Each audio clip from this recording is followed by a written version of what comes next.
Brought to you by Podcast City Network.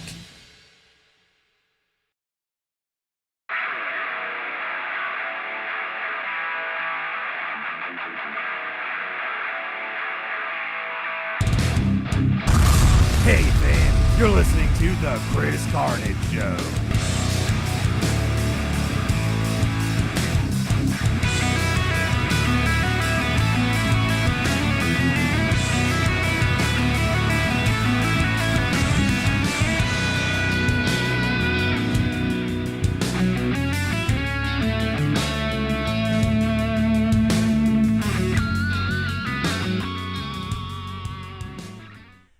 Hey fans, this is your official host Chris Carnage of the Chris Carnage Show and Podcast City Network, and I am here with a great guest, fresh off of 70,000 tons of metal. That's right, 70,000 tons. I am with Seven Kingdoms' own Camden Cruz. Thanks for having me, Carnage. It's always a pleasure. But let's get right down to brass tacks. What was it like being on 70,000 tons of metal? Well, I love cruises, and the only way to get more enjoyment out of a cruise is to put 70,000 tons of metal in it. Oh. So it was a really good time. I hope to do it again. It was anyone who likes metal, it's their it's the number one thing to do. It's worth the money. Now, with everything you were doing on this cruise, there were so many bands, so many fans, just so much going on. What was it like being on there and trying to actually even get to where you need to go just to play your set? It was confusing. The first full day, on top of drinking, we're trying to get our bearings on the ship, but, that, doesn't work when you're drinking on the first day and then actually, have to try to negotiate your way through a bunch of foreign boat levels and casinos and fans going crazy. I mean, you know what you've been on a cruise. Just imagine adding a bunch of drunk people on it. I mean, the last cruise I went on, all I was drunk. Imagine all of you that. So much me with Hello Kitty and just being drunk? Yes, every single person. That had to be wild. It was incredible. Now, obviously, since you're on a cruise, everybody's going to be localized onto this 70,000 tons of metal. So with that, you got to see a lot of bands. Who are your favorite bands that you got to see? Meshuggah. For sure. Only Meshuggah. No, I'm just kidding. We saw a bunch of them, but I was blown away by Meshuggah's set. And then I saw Cannibal Corpse for the first time. Oh. So I got to pull Ace Ventura. Oh. We saw Creator, saw Sabaton, saw Evergrey, saw Rhapsody, saw Insomnium, saw Internal Bleeding from Brooklyn. Brooklyn. Yeah. Oh, and Ailstorm, the label mates. Oh. Baron Dawn. Yeah. All those Napalm bands. Battle Beast was awesome. They were all every band played a great set. Now, how many bands total were on this? 61. But the most important, Seven Kingdoms. It wasn't. No. Seven Kingdoms was awesome. They had to have been. I'm sure somebody showed up. Was there a janitor at least? Yes, there's one. No, we had a pretty good crowd. I mean, we played the biggest cap theater on the boat it was almost 1,400 cap. So I think we had almost 300 people show up, which was fine. I'll take it. Can't go wrong with that. Yeah. Smallest fish or next to smallest fish on the boat. Now, I heard you were announced pretty late. How much time did you have to even get ready for this show? That's just how it is. Apparently every year it's just they got last slots and they worked their way down a list and we finally got added to the list. I mean, now that we've played, I'm hoping that we get, more than 9 days notice, but we pulled it off. Huh. I mean, we're from Florida, so you were already in the state. That's kind of shit or get off the pot. Now, obviously, you played this. This gave you a lot of fanfare, a lot of attention, because 70,000 tons of metal is a big deal. It's 70,000 tons of metal. Technically, it is 151,000 tons on this boat. Even bigger. So at the end of the day, with all this, where does Seven Kingdoms go from here? We have to make a new album just so we can play the boat again. Guess you gotta have new material, right? Yeah, pretty much. Like once just, I mean, to me, I'm sure not everybody will think the same, but to me, it's just like I love cruises, and if you put a metal festival on a cruise, that's the best thing you could possibly do. So it's just what playing that show is worth just putting out the whole record. Now, how many people were on this cruise? If there's that many drunk people in one place there for metal. 76 nations. 75 nations were there this year. I think the boat holds almost 6,000 people. 30,000 to 3,500 of those are ticket holders. I think almost 1,000 band members, and the rest are like boat crew and 70,000 tons crew. That is crazy. Yes, they have a 24-hour crew that builds the stages. That is tiring. Yeah. They're pretty much loading all of the stuff onto the boat as we get on it and have to Just build it. craning it on in. Yeah, everything gets on the boat when we get on the boat. That is insane. Now, with that, there's only so much they could take with them. So, what was it like having your equipment set up? Like, obviously, you probably didn't get to bring your stuff. Just covered. Yeah, it's like, can I have EVHs, please? And they're like, there you go. Have a nice day. Now it's just like, Now, do you have any shows or anything upcoming for Seven Kingdoms? We are playing 2 gigs with Hammerfall. One in Orlando. It's May 17th and 18th. And you know what, fans? Chris Carnage is going to be at one of those shows because Hammerfall and Seven Kingdoms. Hammerfall and Seven Kingdoms. Hammerfall and Seven Kingdoms. This is my voice. I don't know what to do with my hands. Or the microphone. Well, at that point, I feel like we've gotten a lot good. It's really awesome you guys got to play that show. We're definitely looking forward to more of what you have. Maybe that new album.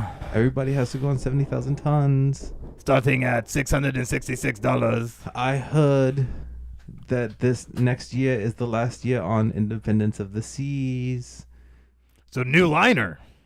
I think they're going to go to Royal Caribbean's Quantum class size ships next. Which means even more space, even more people. More bands, more entertainment, more everything. More tons of metal. So many tons of metal. I think it is going to maybe take the harmony of the seas. Be more tons of metal than your body has room for. Yes. Over 200,000 tons of metal. A 250 million tons of metal. I guess you better squeeze out that album and make it happen. I hope so. We already had the first one. Already a song in. Sabrina likes to think that because the words are done. Yeah, they have plenty in the song bank. We got a song bank. The riff bin is empty right now. Crap. I have to find it. It's somewhere, but we gotta get it. I have to locate the riff bin before I even use it. Oh, man. Well, we definitely look forward to everything you guys have going on. Hopefully you get to play again, and hopefully Chris Carnage will be able to go, and we'll be able to see what happens. Thank you so much for joining us. It's been a wonderful time. Thank you, Chris Carnage, for having me. Thank you very much. It's been no problem at all. I really appreciate everything you've done. Well, I do what I can. Hopefully more stuff will happen. Everybody go watch the Podcast City Network. They can't see your face. This is only audio, remember. This is only audio. He's making facial expressions. But you heard it from Camden Cruz himself. Make sure you check out the Chris Carnage Show and in all of our latest programs only on the Podcast City Network. Hey fans, here at Podcast City Network, we have a lot of great shows.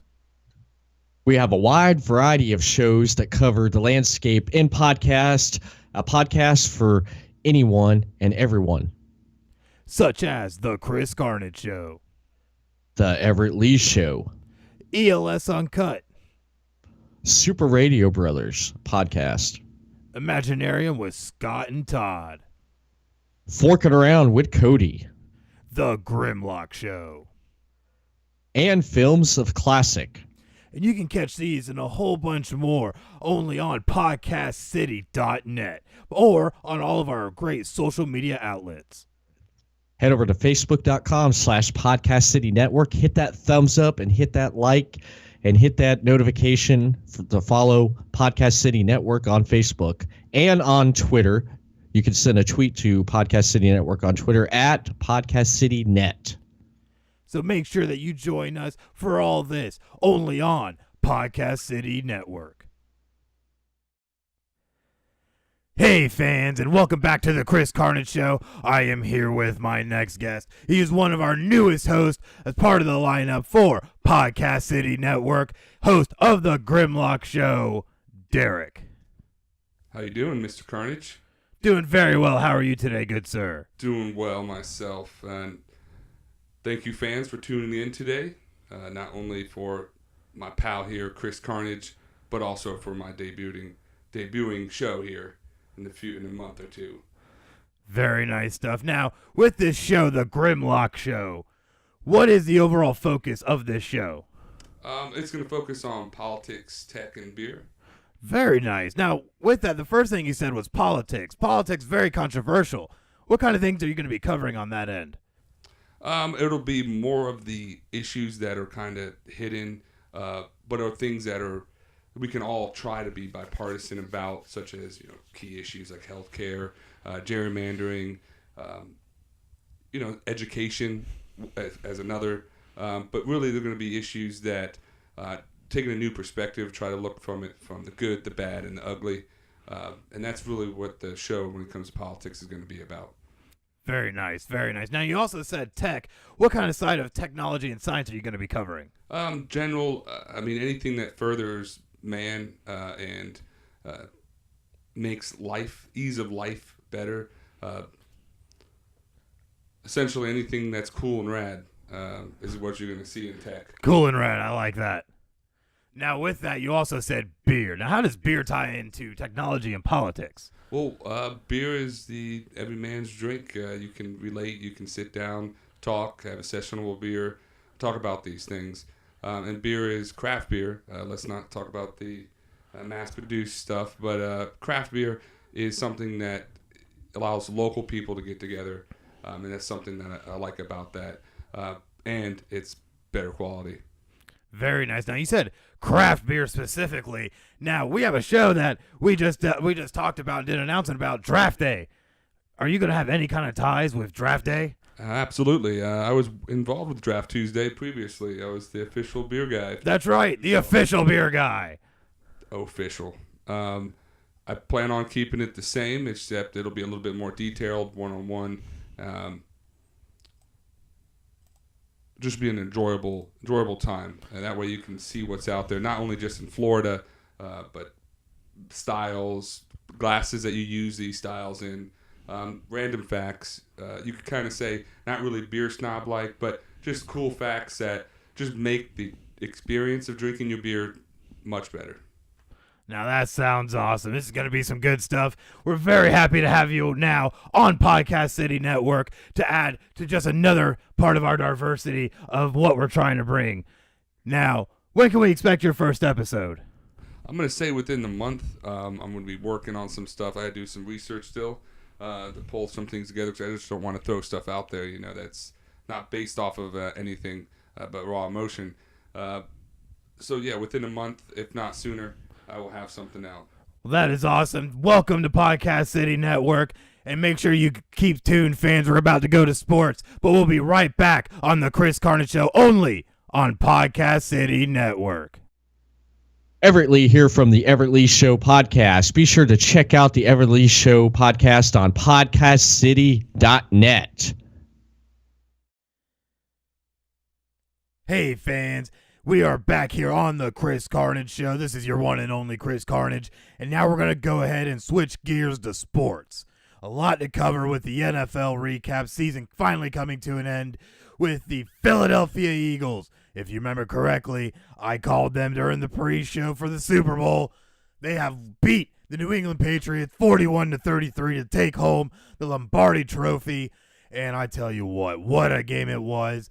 Both teams combined to break so many records. This is the most combined yards they've ever had in a Super Bowl, 1,100 plus.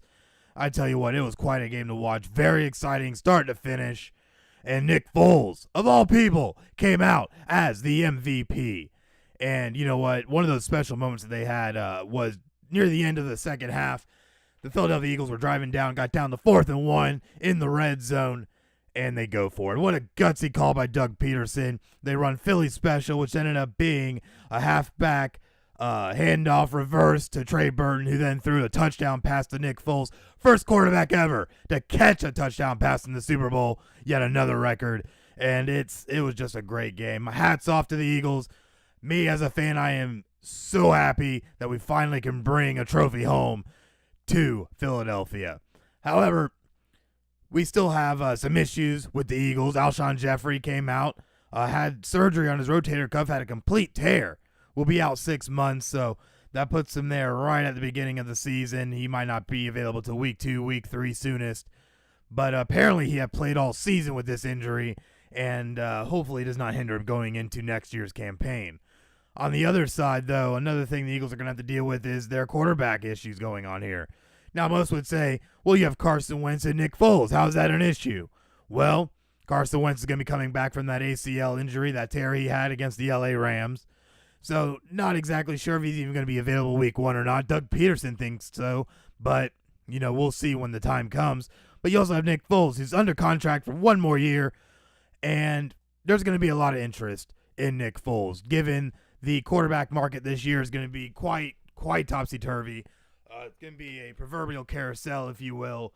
We've already seen some moves with Alex Smith being traded by the Kansas City Chiefs to the Washington Redskins, and they're waiting for the turn of the NFL calendar year on March 14th to be able to execute that trade. But still, a monumental trade, which also means what happens to people like Kirk Cousins? He has been franchise tagged 2 years in a row. If the Redskins were to try and do it again, he might try to enter in a grievance and try to seek his release. But, again, something we'll have to see what happens when March 14th comes. But speaking of quarterback carousels, so many things going on. The Vikings have 3 quarterbacks, might not have any of them going into next season. Between Bridgewater, Case Keenum, and Sam Bradford, it's going to be really hard to tell. But apparently they are trying to sign Case Keenum to a deal, given that he took the team to a 13-3 record and the NFC title game last year. But who really knows? A lot of teams will say one thing, then do another. Like, for instance, Josh McDaniels was supposed to become the coach of the Indianapolis Colts, and then decided, nah, I'm good. I'm going to go ahead and stay in New England because I might just be the coach in waiting. Matt Patricia, on the other hand, went ahead and bolted over to the Detroit Lions, becoming their new head coach, and hopefully will be able to bring a certain amount of expertise, especially on the defensive side of the ball, to help out that Detroit offense. Well, since Indy had to go and find another head coach, Frank Reich, offensive coordinator for the Philadelphia Eagles, now has stepped over to fill in that role for them. Andrew Luck came out and said that he was extremely excited about the matchup with Frank Reich wanting to institute a more aggressive, more up-tempo offense, which will actually fit more to Andrew Luck's skill set. Another coaching move, John Gruden has finally rejoined the coaching ranks, leaving Monday Night Football to become the head coach of the Oakland Raiders. Now, if you remember, last time he was head coach was back during the Rich Gannon days, and they had a lot of success then. Haven't been able to see a lot of success, since that time, except over the past year or so with Derek Carr. Now, getting back to this quarterback carousel, a lot of interesting things are going to be happening. A lot of these quarterbacks can land in a bunch of different places. A.J. McCarron also won his grievance. He's also a free agent, along with the Alex Smith trade, Kirk Cousins being a free agent, Bridgewater and Bradford presumably being free agents.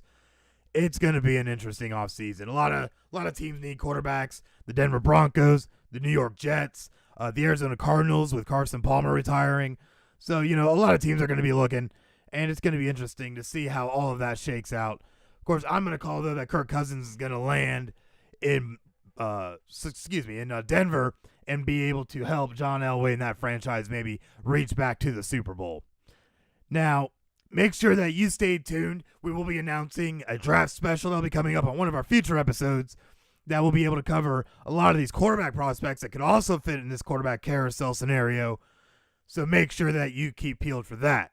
And with that, that's the conclusion of sports and, in turn, our show. I'd like to send a big thank you to all of our fans for listening, to our sponsors, City Limits Tap Room, the official home of Draft Day, and CCE Presents. I'd also like to extend a thank you to our very special guests, Camden Cruz of Seven Kingdoms and Derek of the GrimLock Show. Make sure to keep up to date on all things Chris Carnage by following me on Facebook at facebook.com/Chris Carnage Official and on Twitter at Planet Carnage. You can also catch me over on Podcast City Network at Facebook.com/Podcast City Network and on Twitter at Podcast City Net. You can also catch the Chris Carnage Show and all of our other great programming on PodcastCity.net, the official home of the Podcast City Network. This has been Chris Carnage, your host of the Chris Carnage Show and the Podcast City Network, signing off. Hey fans, you're listening to the Chris Carnage Show.